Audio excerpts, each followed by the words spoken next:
So let's say if we look at China as a potential buyer, and so we first need to find out, hey, what are these Chinese prospects looking for in my business?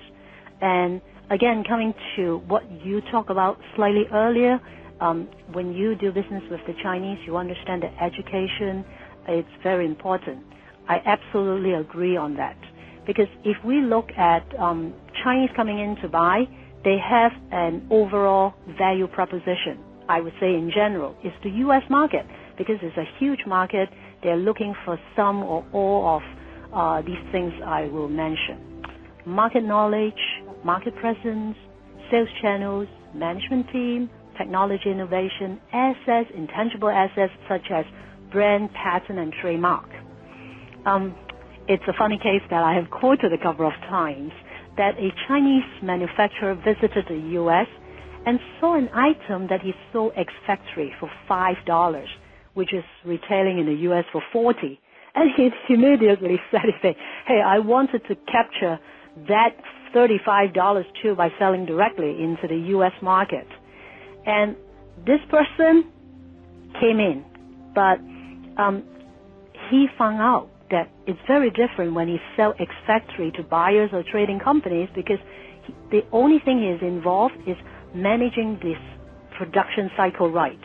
Whereas if he wants to sell to the end users, that's very, very different, because he has to manage the entire sales cycle, which involves market demand, inventory, freight, customs, duties, pricing, channels, sales, after-sales services, many more, and return, which for us in Asia, it's quite unusual. But in North America, in Canada, and U.S., hey, people are very used to returning goods. So that's something that may came in as a shock.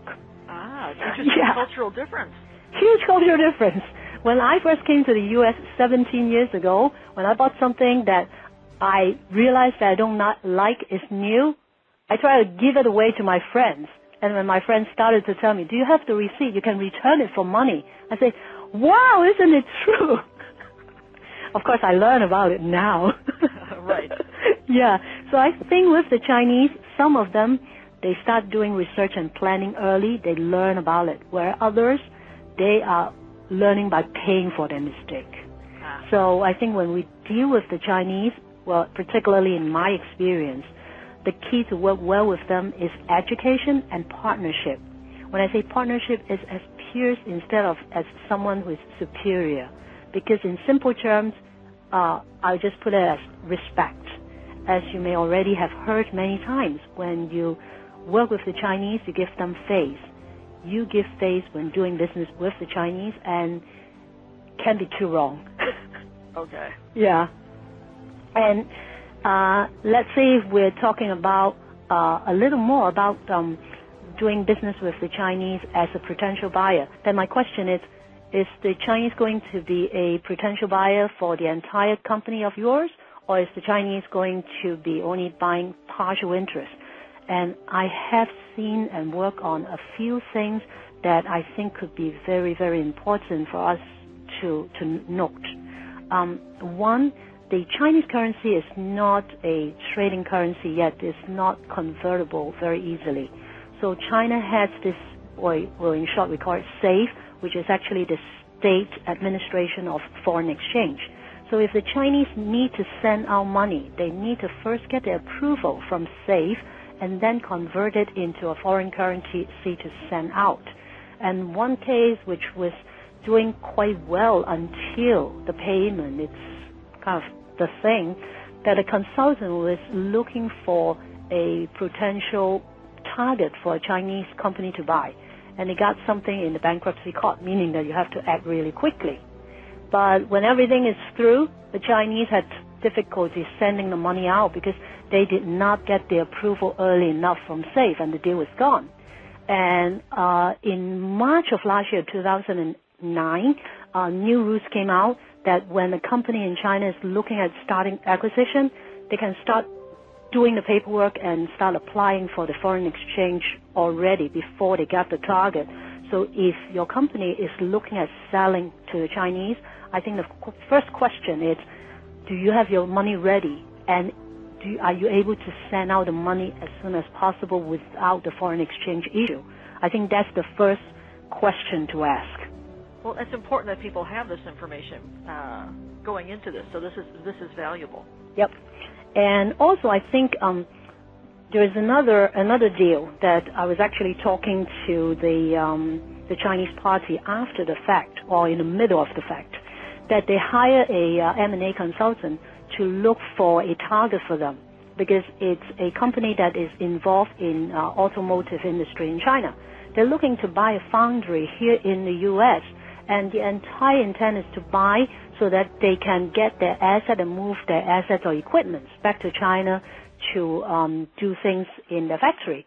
But after a while, when they started looking more into the U.S. business, they realized that the U.S. market had been there for 50 years.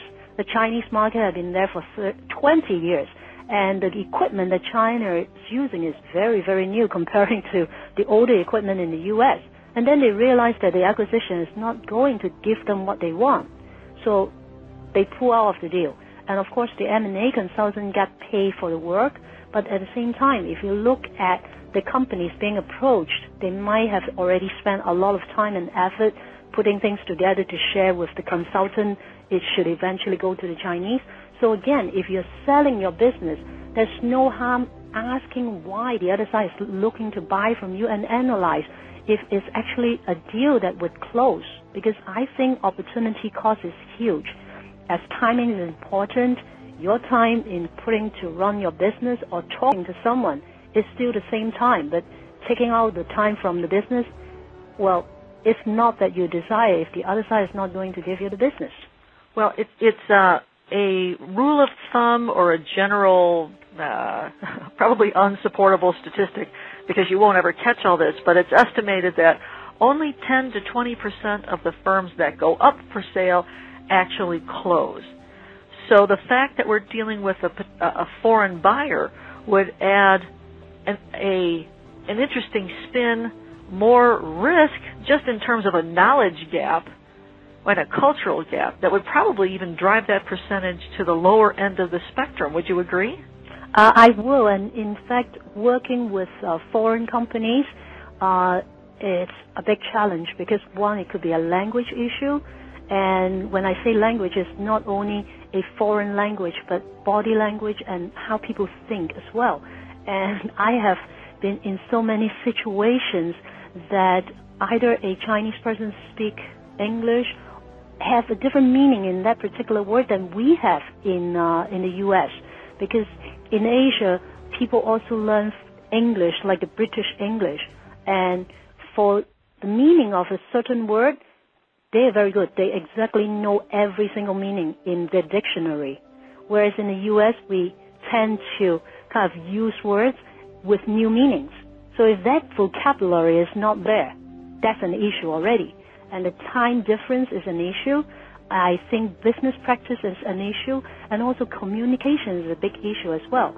However, if the deal is through, and of course, well, your book talk about post-merger or post-sale as well, which is another big thing.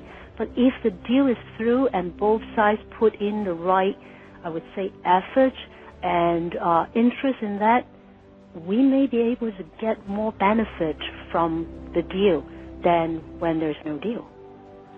So a key point here would be that what's important to the Chinese, many things. It has to be a good business deal, of course, but education and partnership are important. Be very clear in your discussions with the Chinese to discover why exactly they're interested in you. Keep in mind that most business deals don't close. I always say a fast no is better than a slow no. Oh, yeah. If it's not a fit, figure it out fast.